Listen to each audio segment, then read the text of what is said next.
வந்து தவக்கோலம் கொண்டு பெறும் தார்மீக பொருள் தந்தவன், தார்மீக பொருள் தந்தவன்.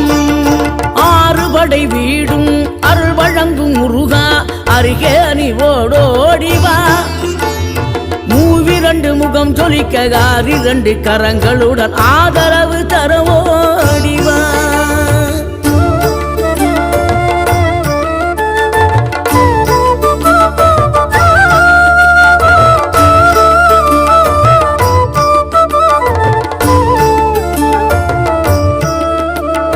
சினம் கொண்ட என் மனதை இனம் கண்டு அருள் செய்து வளமாக வைத்த முருகன், நீ பசு தேடும் கன்றனவே பசியோடு வந்த என்னை